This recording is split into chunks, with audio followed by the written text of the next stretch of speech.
Hechos capítulo 5, versículo 24. Dice la palabra del Señor así: cuando el jefe de la guardia del templo y los sacerdotes principales oyeron eso, no sabían qué pensar y ni siquiera podían imaginarse lo que había sucedido. De pronto llegó alguien y dijo: los hombres que ustedes encerraron en la cárcel están frente al templo, hablándole a la gente. Entonces el jefe de los guardias y sus ayudantes fueron y arrestaron de nuevo a los apóstoles, pero no los maltrataron porque tenían miedo de que la gente se enojara y los apedreara. Cuando llegaron ante la Junta Suprema, el jefe de los sacerdotes les dijo: ya les habíamos advertido que no enseñaran más acerca de ese hombre Jesús, pero no nos obedecieron. A todos en Jerusalén les han hablado de Jesús y hasta nos acusan a nosotros de haberlo matado. Pedro y los demás apóstoles respondieron: nosotros primero obedecemos a Dios y después a los humanos. Ustedes mataron a Jesús en la cruz, pero el Dios a quien adoraron nuestros antepasados lo resucitó. Dios ha hecho que Jesús se siente a la derecha de su trono y lo ha nombrado jefe y salvador, para que el pueblo de Israel deje de pecar y Dios le perdone sus pecados. Nosotros somos testigos de estas cosas y también el Espíritu Santo, porque Dios da su Espíritu Santo a todos los que lo obedecen.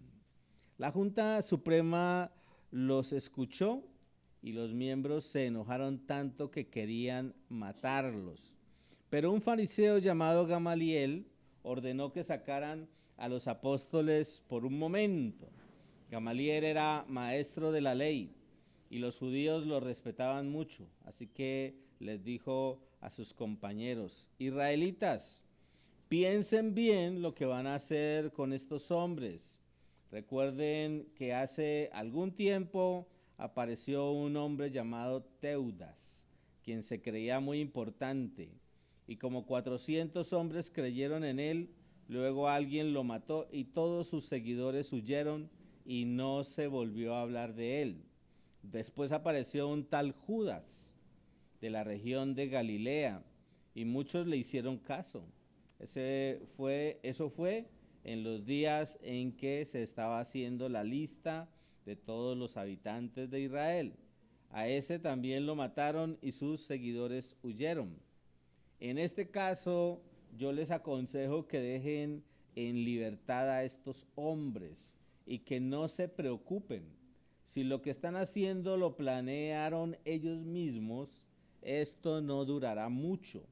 Pero si es un plan de Dios, nada ni nadie podrá detenerlos y ustedes se encontrarán luchando contra Dios. A todos les pareció bueno el consejo, así que enseguida mandaron traer a los apóstoles y ordenaron que los azotaran en la espalda con un látigo. Luego les prohibieron hablar de Jesús y los dejaron en libertad. Y los apóstoles salieron de allí muy contentos, porque Dios les había permitido sufrir por obedecer a Jesús. Los seguidores de Jesús iban al templo todos los días y también se reunían en las casas. Los apóstoles, por su parte, no dejaban de enseñar y de anunciar la buena noticia acerca de Jesús, el Rey elegido por Dios. Y es una porción preciosa esta, la que acabamos de leer, pero es importante que recuerden un poquito el contexto. Si ustedes pusieron atención la vez pasada, estábamos hablando de que los apóstoles habían sido arrestados Ellos fueron arrestados y aquí nos está hablando de que fueron arrestados por segunda vez. Fueron arrestados por segunda vez, pero acá sucedió algo interesante y es que un ángel apareció, los sacó de ese lugar de una manera sobrenatural. No se dieron cuenta los guardias, no se dieron cuenta y ellos salieron sin abrir puertas. Fue algo sobrenatural lo que sucedió allí, ¿sí? Y es interesante esta parte porque ellos salen y ¿qué hicieron? Se fueron al templo y se fueron a proclamar el mensaje de salvación. Estaban en una condición bastante crítica y difícil porque estaban en la cárcel, pero inmediatamente salen, siguen la dirección de Dios y fueron a proclamar el mensaje de la salvación allí en el templo. ¿Y esto qué generó? Porque el sumo sacerdote y todo ese concilio que había ahí reunido estaban llamando a la guardia para que les trajeran a los apóstoles y no encontraron a nadie en la cárcel. Y fue muy llamativa la situación porque dijeron, ¿cómo salieron si los guardias están allí? Nadie vio que abrieran las puertas. Esto es algo extraño. Y el asombro del sumo sacerdote y de todo este concilio que estaba reunido al no encontrarlos en la cárcel. Meditando en esto, pensaba en lo que Dios hizo en el momento en que Jesucristo fue crucificado y lo metieron en la tumba. Si usted recuerda allí la lectura bíblica, a Jesucristo lo metieron en la tumba, pusieron una piedra para evitar que alguien entrara o que saliera y de una manera sobrenatural también vemos la resurrección de Jesucristo, ¿sí? Ahora, cuando yo miraba estos pasajes, encontraba un detalle y es que nosotros siempre vamos a confrontarnos con decisiones. Vamos a tener que tomar decisiones y vamos a tener que tomar posiciones. En este mundo y en esta realidad que estamos viviendo actualmente, tenemos que tomar decisiones y tenemos que tomar posiciones. Y por eso yo le colocaba al título de esta reflexión el llamado a no dejar de predicar. Usted tiene que decidir a quién sigue y a quién obedece. Estamos en medio de un mundo donde usted dice, por conveniencia me va a tocar seguirle la corriente a esta persona, por conveniencia me va a tocar hacer esto, porque los demás lo hacen. Que día estaba viendo un video y era una profesora dando una clase. Y entonces la profesora dijo, me faltan algunos alumnos por llegar. El próximo que llegue tarde vamos a hacer un ejercicio. ¿De qué color es esta hoja? Blanca. Bueno, ustedes van a decir que es roja.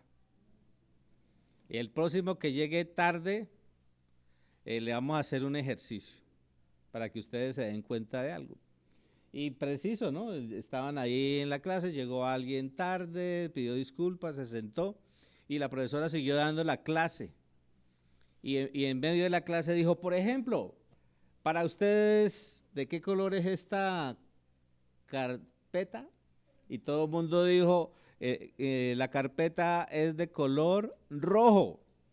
Y el chico empezó a mirar a todo el mundo. ¿Y a usted qué color es esta carpeta? Roja, roja, roja. Todos empezaron a seguirle el juego a la profesora y él se extrañó. Pero cuando le preguntaron a él, le dijeron, ¿de qué color es esta carpeta? Él dijo, roja.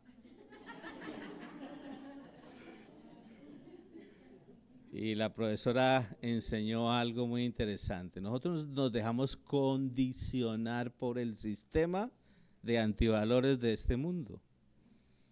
Y el sistema de antivalores de este mundo nos está tratando de imponer un montón de cosas. Pero nosotros estamos llamados a conocer, a buscar, a seguir y a servir al Dios eterno, al Rey de Reyes, al Señor de Señores. Y aquí en el versículo 24, cuando yo miraba este versículo 24 hasta el 28, miraba que nosotros hemos sido llamados a no dejar de predicar, ¿sí? Independiente de las circunstancias. Uno lo pueden haber metido a la cárcel y Dios le dice, cuando salga, se va para el templo y allá le enseña a la gente acerca del mensaje del evangelio. Si ustedes lo meten a la cárcel y lo sacan, ¿qué es lo primero que hace?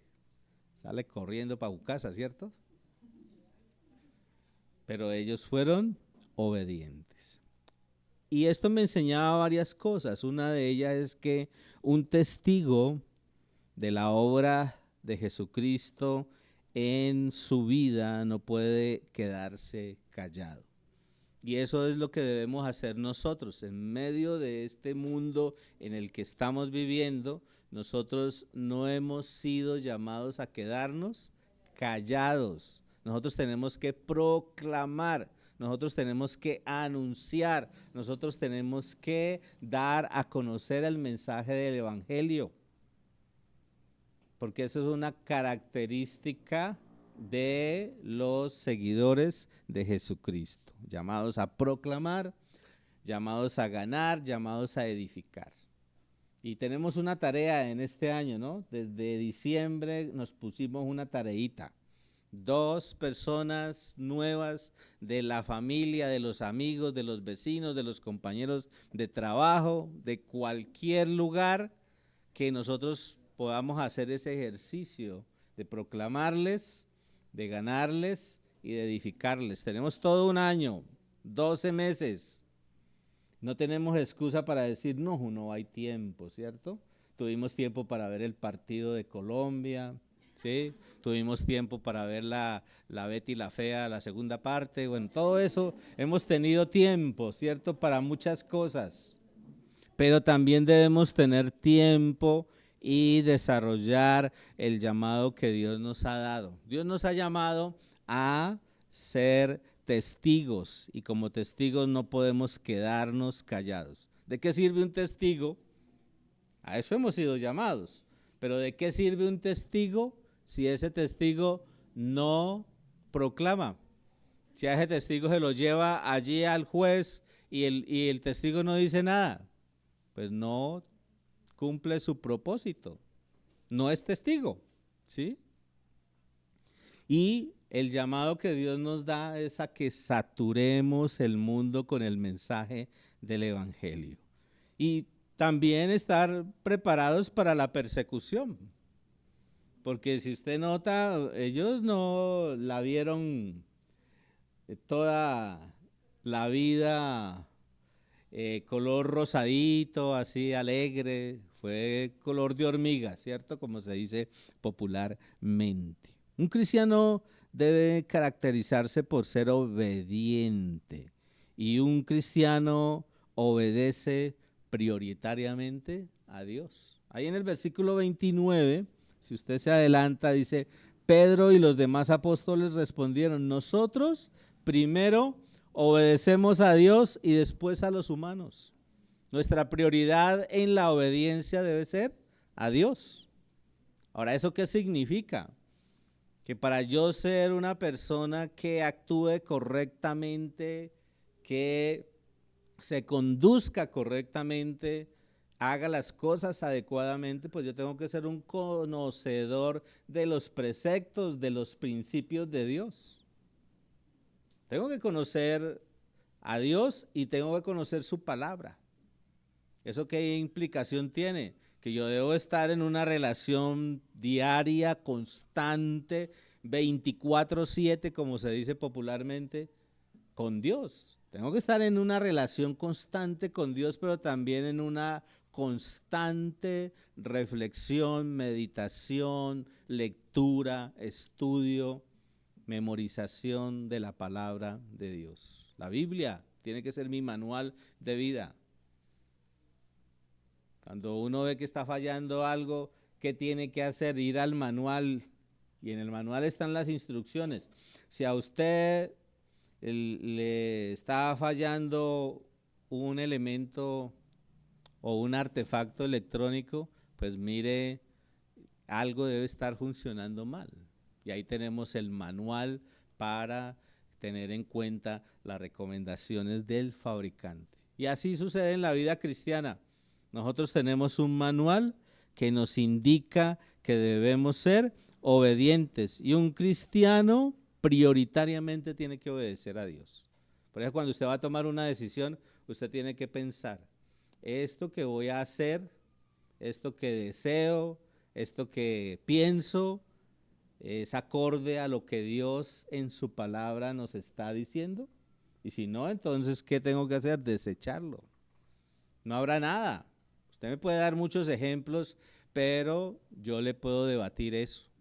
Usted puede decir, no, esto me corresponde exclusivamente a mí y tiene que ver conmigo nomás, en donde yo no involucro absolutamente en nada en esta área o en esta decisión a Dios. Eso es falso. Todo lo que nosotros hagamos, todo lo que nosotros proyectemos, tenemos que hacerlo y proyectarlo en función de los principios de Dios. Y por eso hay que hacer lo que Dios nos ha pedido hacer. ¿Y qué es lo que Dios nos dice en su palabra? Cosas así muy puntuales de lo que Dios nos dice en su palabra. Que oremos, ¿sí? Que intercedamos, orar sin cesar. Y algunos le cambian el acento, ¿no? Algunos dicen orar sin cesar. ¿Sí? Y nosotros estamos llamados a orar constantemente, a orar, a interceder, a cumplir los mandamientos. Dios nos dice que debemos obedecer sus preceptos. Y hay preceptos, hay mandamientos, hay estatutos, hay decretos, hay ordenanzas. Yo tengo que conocer todo eso para conducirme tal como Dios dice que yo debo conducirme, o para actuar, como les decía ahora, para hacer lo que Dios nos ha pedido hacer. ¿Y qué del evangelizar? La evangelización será un parámetro que Dios nos ha dado si nosotros queremos. ¿De qué dice? ¿Qué dice Anael? Sí. Es un mandato. ¿Sí? Y si es una orden, si el Señor le dice vaya y usted dice espere un momentico, en un ratico, ¿qué no le ha pasado con los niños? Que los niños le dicen ahora voy, ¿sí? Y se quedan ahí volteando, ¿no? Ya voy, y uno espere. Pues cuando uno no actúa en función de lo que Dios dice que nosotros debemos hacer, pues estamos siendo desobedientes. Dios nos llama a discipular. ¿A quién podemos discipular? ¿A una persona que no ha recibido a Cristo? No. Tenemos que discipular a aquellos que han aceptado el mensaje del Evangelio. Y a eso estamos siendo llamados. A eso estamos siendo llamados nosotros constantemente. Entonces, ¿qué debo hacer yo? Evaluar. ¿A quién estoy obedeciendo? ¿A quién estoy siguiendo?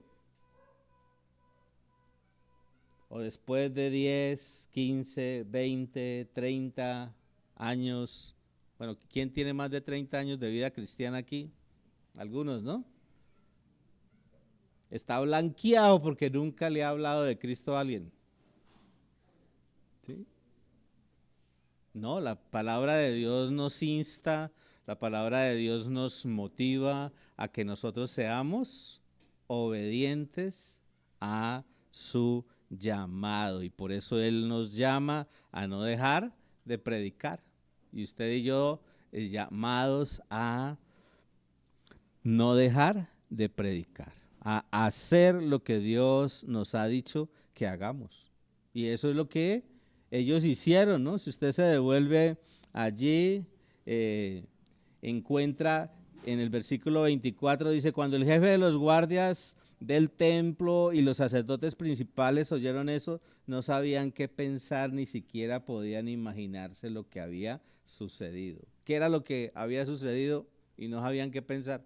¿Cómo es posible que esta gente el día de ayer la metimos a la cárcel y ahorita están en el templo predicando, hablando, enseñando de Jesús? ¿Mm? ¿Cómo es posible? Hay algo sobrenatural.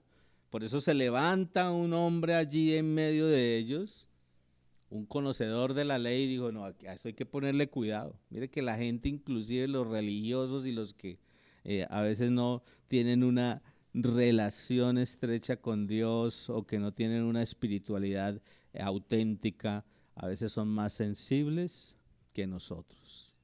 Debemos someternos siempre que no haya conflicto con los mandamientos de Dios.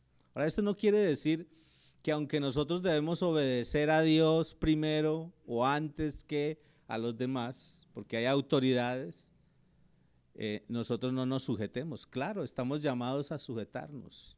Aquí en este país estamos llamados a sujetarnos a una estructura democrática. ¿Sí? Estamos llamados a sujetarnos a una estructura de gobierno. Ahora, ¿y si ese gobierno está en contra de los preceptos de Dios? ¿Qué vamos a hacer?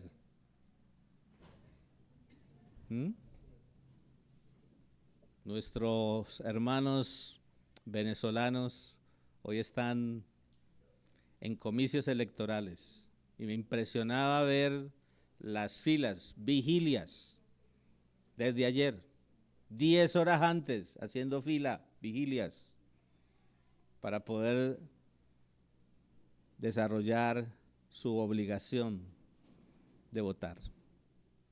Y estamos orando, la iglesia está orando en este momento a nivel mundial para que podamos, pues, en la misericordia de Dios, ver un giro favorable para toda una nación, así como nosotros, ¿no? Nosotros tenemos que ser muy sabios. Yo sé que hay muchos que aman el sistema y defienden el sistema. Somos conscientes de la desigualdad social que hay en ese momento, pero nosotros no podemos someternos a las cosas equivocadas. Hace unos días el gobierno rechazó y no firmó en el famoso Ministerio de la Igualdad, no firmó un decreto donde las mamás podrían ser ayudadas en su proceso de gestación de sus bebés. Y supuestamente el Ministerio de la Igualdad. ¿Por qué razón? Porque allí no estaba inmerso que se tuviera en cuenta a los hombres que gestan. Y uno después se rasca la cabeza y dice, ¿de dónde saca la gente esas ideas equivocadas que la misma biología las contradice? Entonces estamos en medio de un sistema en donde por la autoridad delegada de Dios debemos someternos, pero si ese sistema va en contra o está en conflicto con los mandamientos de Dios, nosotros primero a Dios. Y a quien debemos darle cuenta primero y quien debe ser nuestra prioridad es Dios. Y por eso ellos reaccionan de esta manera y dicen ellos primero Dios, antes que los demás. La gente del mundo es consciente de las cosas malas que hace o patrocina. Y encontraba eso aquí también, ¿no? En el versículo 30 dice, ustedes mataron a Jesús en una cruz, pero el Dios a quien adoraron nuestros antepasados lo resucitó. Dios ha hecho que Jesús se siente a la derecha de su trono y lo ha nombrado jefe y salvador para que el pueblo de Israel deje de pecar y Dios le perdone sus pecados. Nosotros somos testigos de estas cosas y también el Espíritu Santo, porque Dios da su Espíritu Santo a todos los que lo obedecen. Y miren, lo malo y lo equivocado se sabe, pero no se acepta o se reconoce. La gente que actúa mal sabe que está actuando mal. La gente que actúa mal sabe que eso es equivocado, pero no lo reconoce. No lo expresa públicamente, no, eso es malo, no lo hagamos. Hay gente que hace las cosas equivocadas y se mentaliza, no, eso no es malo. Sigámoslo haciendo. Y nosotros no podemos patrocinar eso. Si en su conducta uno de nuestros hijos está actuando mal, ¿usted le patrocina su conducta? Claro que no, no debería ser así. Ahora, ¿qué es lo que Dios nos insta a través de su palabra? Nos hace conscientes de que el ser humano debe arrepentirse, que el ser humano debe recibir el perdón de los pecados y que en la medida que eso suceda, pues, ¿qué va a suceder? Va a haber transformación, va a haber cambio. Pero también entender aquí, con base en lo que nos narra esta porción de la Biblia, que Dios usa instrumentos para advertir sobre el proceder del ser humano. Y aquí vemos que entra en escena este personaje Gamaliel.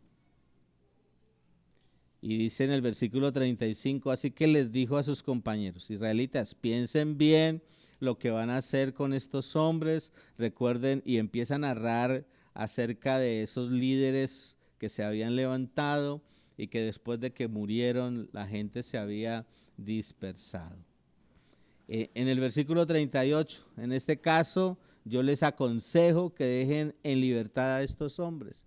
Y me llama la atención eso, ¿no? Un hombre conocedor de la ley que les da al sumo sacerdote y a este concilio, a este grupo de personas que estaban ahí reunidas, les da un consejo, y un consejo sabio: déjenlos en libertad. Si este tema es un tema de ellos, pues eso se acaba rápidamente. Pero si es un tema de Dios, eso nadie se va a poder oponer. Y él tenía razón, porque hoy, después de más de 2000 años, vemos que sí era un tema de Dios. Porque nosotros somos testigos, los que estamos aquí somos testigos de que ellos no estaban actuando en función de su criterio particular, sino producto de la dirección de Dios. Aquí vemos entonces ese contraste entre el liderazgo humano y el liderazgo de Jesús, que es totalmente contrario. El liderazgo humano es temporal.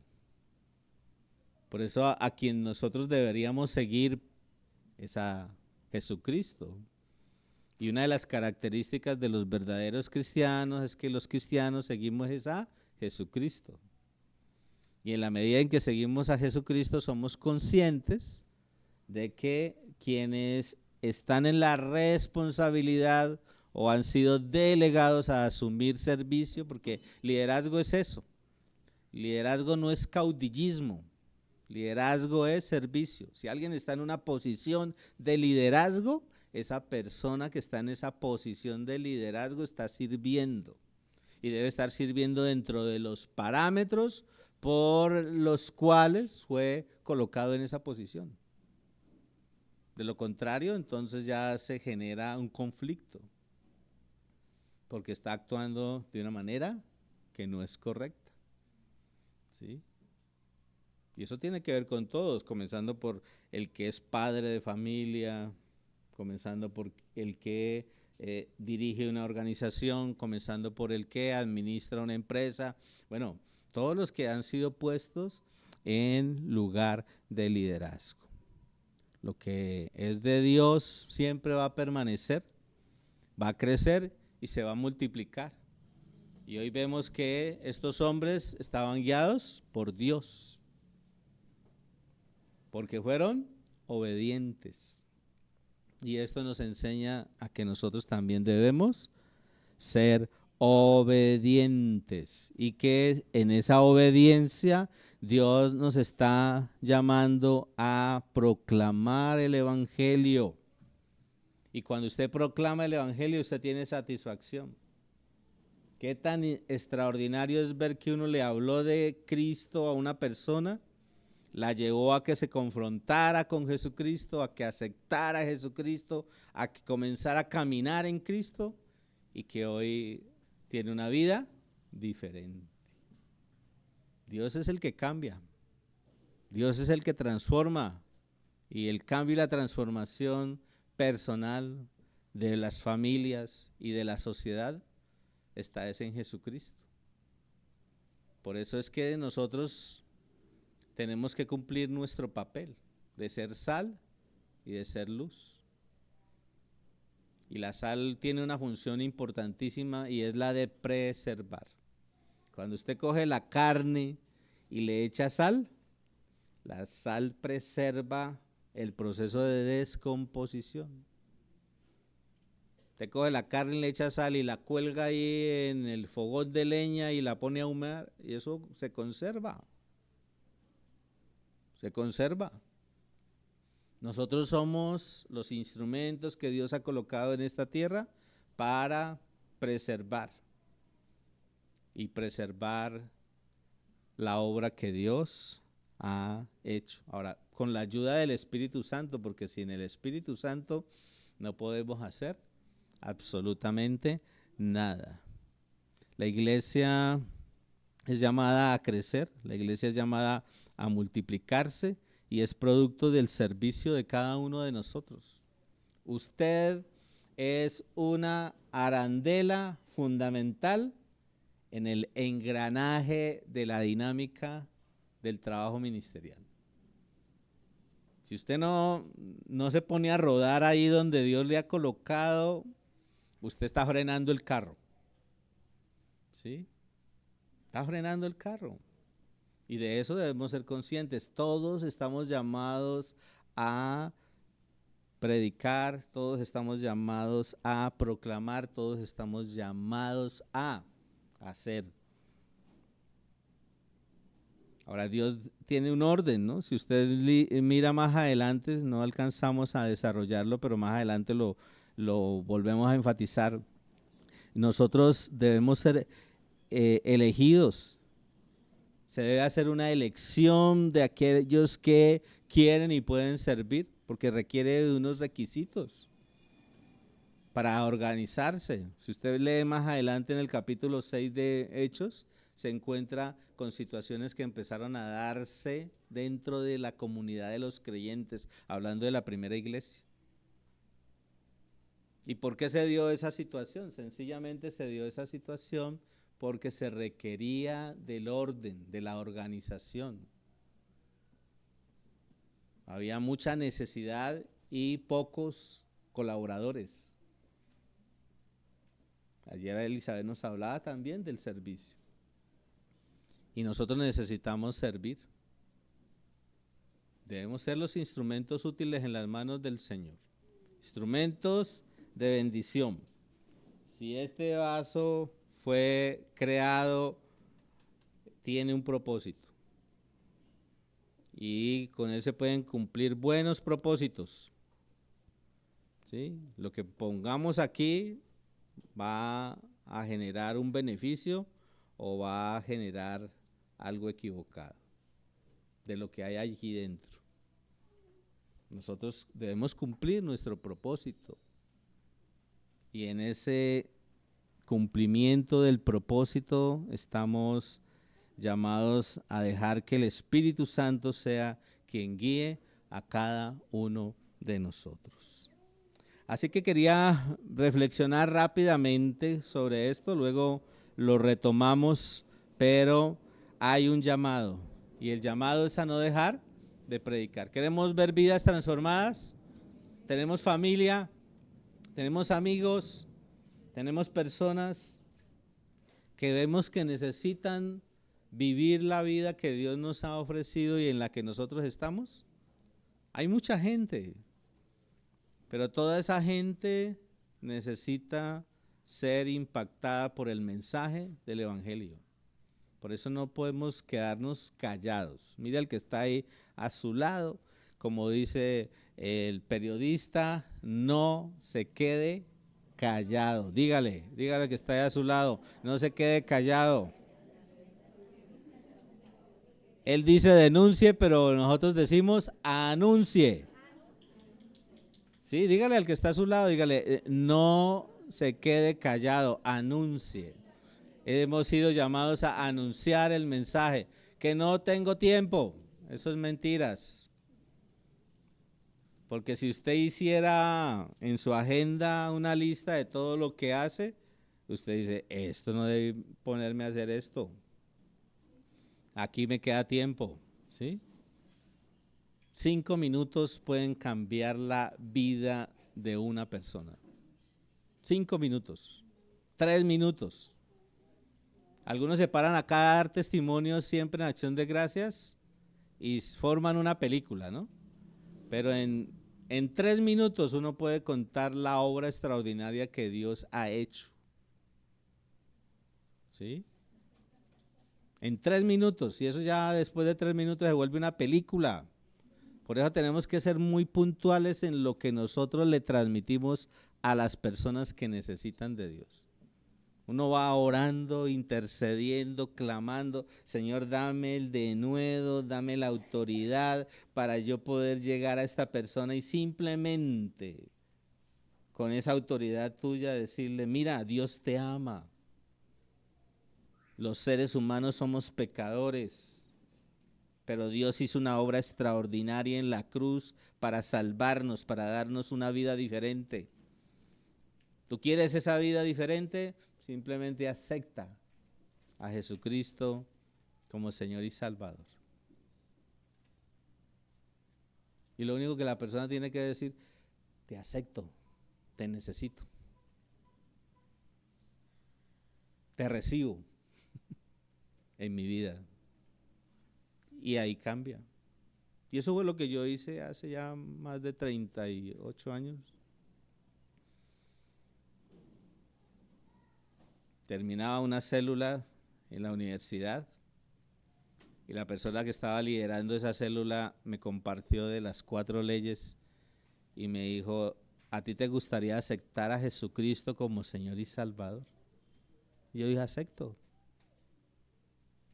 Y él dijo, ¿esto es en serio? Y yo le dije, y es en serio. Y a los 8 días ya estaba congregándome. Al año ya estaba asumiendo una célula para dirigir una célula. A los 2 años ya estaba sirviéndole al Señor. Yo dejé mi carrera universitaria porque el Señor me llamó y entendí su llamado. De pronto usted, como decía Elizabeth ayer, de pronto usted no ha sido llamado a ser un pastor o una pastora de tiempo completo, pero sí un cristiano de tiempo completo. Porque a veces algunos cristianos somos de medio tiempo, ¿no? Sí, porque a veces decimos, yo soy cristiano los domingos de 10 a 12, y eso sí llega temprano, ¿no? Pero a veces no somos cristianos de tiempo completo. Hay que ser cristiano de tiempo completo. Mire a su compañero que está ahí a su lado, dígale, cristianos de tiempo completo.